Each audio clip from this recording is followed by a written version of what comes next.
Tear Institute. Corey, you said you're nervous, worried, and anxious. Are all three things happening at once? I'm nervous about tomorrow, worried about the result, and anxious because I don't know which word I should use. The good news is that your English may be more accurate than you think. Hey everyone, welcome back to the Tear Institute podcast. Today, we're talking about three words that often confuse English learners. The words are anxious, nervous, and worried. I know all three words, but choosing between them can be difficult. That's normal because their meanings can overlap. We're using that word overlap today, right? Right. If two meanings overlap, some parts of their meanings are the same. So they're different, but they also share something. That's the idea. Does that mean there isn't always one perfect answer? Exactly. Native speakers may choose different words in the same situation. That already makes me feel better. We'll look at common patterns, but we won't treat them like fixed rules. A pattern tells us what people often say, not what they must always say. Well said. What will listeners be able to say by the end? They'll understand 3 useful sentences and several natural alternatives. I'm nervous about the interview. I'm worried about the result. I've been feeling anxious today. 3 short sentences, but each one gives us a slightly different picture. Let's begin with the general pattern. I'm ready. Nervous is often connected to a specific event that is coming soon. What does specific mean here? Specific means clear and particular, not general. So an interview is a specific event. Right. A presentation, a first date, or speaking in public can also be specific events. I may feel nervous because I know exactly what is about to happen. Usually, yes. You can point to the event and say, "That is making me nervous." And what about worried? Worried often means you're thinking about a problem or something that may go wrong. The problem may be happening now, or it may happen later. That's right. For example, I'm worried because my car is making a strange sound. That sounds natural. You're thinking about a possible problem. Maybe the car will stop. Maybe the repair will be expensive. Those thoughts are part of the worry. So worried often has a problem inside it. That's a helpful way to remember it, although it isn't a perfect rule. Then anxious sounds broader. It can be broader. Anxious may describe clear worry, strong uneasiness, or a feeling you cannot fully explain. What does uneasy mean? Uneasy means uncomfortable or not calm, especially in your mind. I might feel that something is wrong, even when I cannot name the problem. That's a natural example of feeling uneasy. But anxious doesn't always mean someone has an anxiety disorder. Correct. In everyday English, people may use anxious to describe a temporary emotion. A person can say, "I feel anxious today," without making a medical statement. Exactly. We should not diagnose someone because they use one emotional word. We're learning everyday language, not giving medical labels. That distinction is important. Let's imagine that tomorrow is your job interview. Tomorrow morning, Tomorrow morning at 9 o'clock. I've prepared, but I keep thinking about the questions. How would you describe your emotion? I'm worried about the interview. That works. It isn't wrong. But would another word be more common? Many people would say, "I'm nervous about the interview." I'm nervous about the interview. Nervous feels very natural because the interview is a clear event that will happen soon. My attention is on the moment when I enter the room and answer questions. Exactly. You may have a fast heartbeat or find it difficult to relax before the event. I may also check my clothes 5 times. That can happen when people feel nervous. Can we hear a short conversation? Let's imagine you're speaking to a friend the night before the interview. Are you ready for tomorrow? I think so, but I'm nervous about the interview. That makes sense. It's an important meeting. I'm afraid I may forget what I want to say. You've prepared carefully. Take your time and answer one question at a time. I'll try to remember that. That conversation sounds natural because the nervous feeling is connected to tomorrow's event. What if I say, I'm anxious about the interview? That sentence is also correct. So I'm anxious about the interview isn't a mistake? Not at all. Then why are we focusing on nervous? Because many speakers often choose nervous before an interview, presentation, first date, or public speech. It's a common tendency, not a strict law. Exactly. Anxious may sound a little stronger to some people. It may. It can suggest deeper uneasiness, but the exact feeling depends on the speaker and the situation. Two people could face the same interview and choose different words. One might say, I'm nervous. Another might say, I'm anxious. And both people can communicate clearly. That's the most important point. Emotional language is flexible. Now the interview is over, but you're waiting for an important test result. The test result will arrive by email this afternoon. How do you feel? I'm nervous about the result. People would understand you, and some people may say that. But worried might fit the situation better. It often does because you're thinking about what the result may show. I'm worried about the result. That's one of our main sentences today. The word result means the final information we receive after a test or process. Right. It tells us what happened or what was found. I may be thinking, what if the result is bad? That question shows the worry clearly. I don't know the answer yet, so the situation is uncertain. Can you explain uncertain? Uncertain means not known or not sure. That's clear. The result is uncertain, and my mind keeps imagining different possibilities. That often leads people to use worried. Let's put it into a real conversation. You're checking your phone while you wait for the email. You've looked at your phone 3 times in 5 minutes. Is everything okay? I'm waiting for an important test result. I see. Are you feeling worried? I am. I'm worried about the result. Waiting can be difficult when the answer is uncertain. I keep thinking something may be wrong. Try to focus on what you know now. The email will give you more information. That sounds more helpful than checking my phone every minute. Notice that worried matches the repeated thoughts about a possible problem. The worry has a clear object, the result. Exactly. We can say worried about the result, worried about the cost, or worried about a friend. Can anxious work here too? It can. I'm anxious about the result sounds natural, especially if the waiting feels intense or uncomfortable. So worried may focus more on my thoughts about the problem. Often, yes. And anxious may describe the wider uncomfortable feeling. That's a useful comparison, as long as we remember that speakers use these words differently. I'm worried about the result, but I also feel anxious while I wait. That sentence shows how 2 words can work together. Now let's change the situation completely.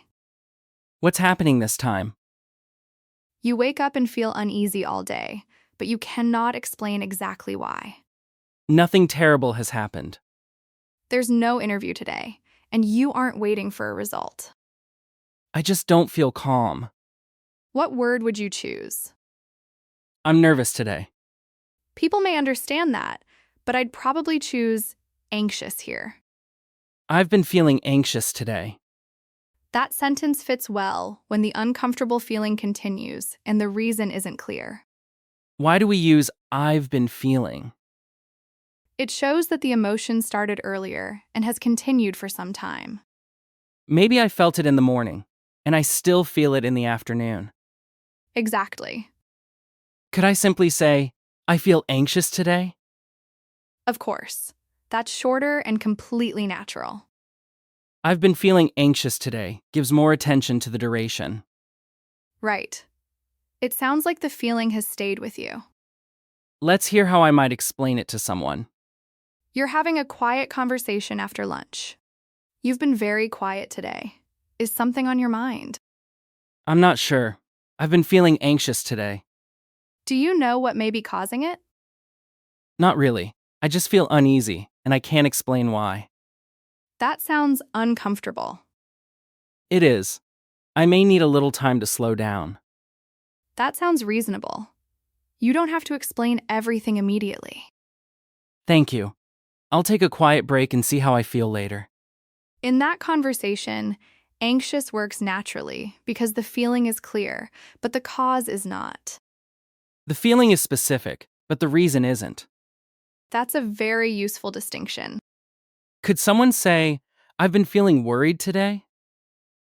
They could, but listeners may expect them to mention what they are worried about. For example, I've been worried about my family today. Right. Worried often invites the question, worried about what? Does anxious always have no clear reason? No, it can have a very clear reason. Like I'm anxious about the interview. Exactly. That's why we should not create a rigid rule. Anxious can describe a clear concern or a general uneasy feeling. Nicely explained. Here's another everyday situation. I'm listening. A friend sends you a late message that says, "Can we talk?" That message can make the mind very active. You begin thinking that something may be wrong. I'll choose nervous. I'm nervous about my friend. That's understandable, but worried may sound more natural in this situation. I'm worried about my friend. Right. You're thinking about a possible problem affecting your friend. The late message gives me a reason to worry. Exactly. What if I'm nervous because I think the conversation may be difficult? Then nervous can work very well. I'm worried about my friend, and I'm nervous about the conversation. That sentence separates the two ideas clearly. I'm worried about what may be wrong. And you're nervous about the specific conversation that may happen soon. Let's hear that as a short exchange. You call another friend before replying to the message. You sound distracted.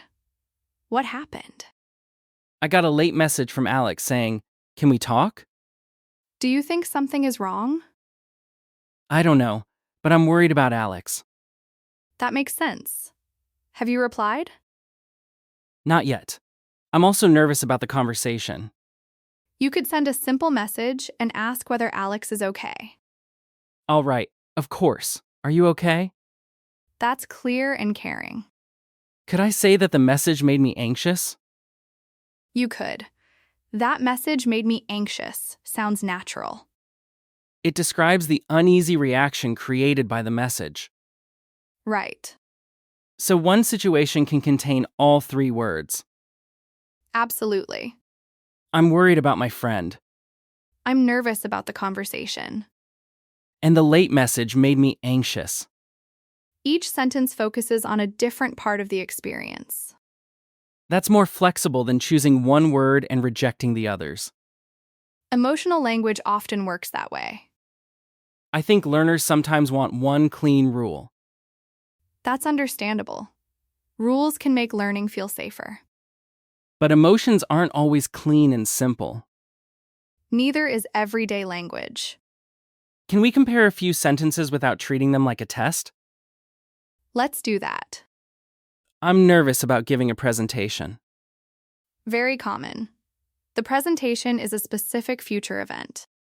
I'm worried about making a mistake during the presentation. That focuses on something that may go wrong. I'm anxious because I've had an uneasy feeling all morning. That describes the wider uncomfortable feeling. What if I switch the words? Some switched versions may still work. I'm anxious about giving a presentation. Natural and correct. I'm nervous about making a mistake. Also natural. You may feel nervous when you imagine the mistake. I'm worried because I've felt uneasy all morning. That can work, especially if you're thinking that the feeling may mean something is wrong. Context changes how we understand the word. Exactly. Tone probably matters too. It does. The speaker's voice, the situation, and the next sentence all help explain the emotion. I'm nervous before a first date may sound light. It may even include excitement. But I've felt anxious for several days may sound more uncomfortable. Right. The time and intensity can affect how the listener understands it. Does nervous always happen before an event? No. People can feel nervous during an event or after something surprising happens. I could feel nervous while speaking in public. Exactly. Does worried always describe the future? No. You can be worried about a problem that is already happening. I'm worried about my friend because she hasn't been sleeping well. That sounds natural. And anxious can have a clear cause or no clear cause. Correct. These are tendencies, not walls between the words. That image helps. The words have their own areas, but the areas touch. And where they touch, they overlap. Overlap means that two words may share part of the same meaning. That's the simple definition to remember. Let's give listeners a few moments to practice. We'll keep it conversational, not like a long quiz. Imagine you have to speak in front of 50 people tomorrow. I know the event, and it's coming soon. A very common sentence is, I'm nervous about speaking in public. I'm nervous about speaking in public. Now imagine your exam is finished, but you don't know whether you passed. I'm thinking about a possible bad result. You could say, I'm worried about the result. I'm worried about the result. Now imagine you feel uncomfortable all afternoon, but you don't know why. The reason isn't clear. You could say, I've been feeling anxious today. I've been feeling anxious today. Those are our three main models. Can listeners change the ending of each sentence? They can. I'm nervous about tomorrow's presentation. I'm worried about my brother's flight. I've been feeling anxious since this morning. Those sentences all sound natural. What if a listener chooses a different word? They should ask whether the sentence communicates the feeling clearly. They don't need to panic because another word might also work. Exactly. Look for the common pattern, but stay open to overlap. I used to think English had one secret correct answer. Sometimes it does, but emotional vocabulary often gives speakers several choices. That makes English feel more human. It is human. Different people describe their inner experiences differently. Let's make the recap light and remember only 3 sentences. 3 sentences are enough. I'm nervous about the interview. This often fits a specific event that is coming soon. I'm worried about the result. This often fits thoughts about a problem or something that may go wrong. I've been feeling anxious today. This can describe a clear, uneasy feeling, even when the exact cause is uncertain. And remember, those are useful patterns, not fixed rules. I'm anxious about the interview is also correct. Right. Another speaker may naturally choose nervous. The meanings can overlap. What matters most is expressing your emotion clearly enough for another person to understand. Here's your practice challenge for today. What should listeners do? Create one sentence with nervous, one with worried, and one with anxious. They can use situations from their own lives. That will make the words easier to remember. I'm nervous about my meeting tomorrow. I'm worried about an important email. I've been feeling anxious this afternoon. Keep your sentences simple, clear, and honest. My takeaway is that these 3 words are different, but their meanings can overlap. That's the heart of today's episode. We can notice the common patterns without treating language like a strict formula. And when you're unsure, choose the word that best communicates your experience. That feels like a useful place to stop. Take one quiet moment and make your 3 practice sentences after the episode. We hope today's conversation makes these words feel clearer and easier to use. Thanks for listening to our podcast. See you next time. Bye-bye.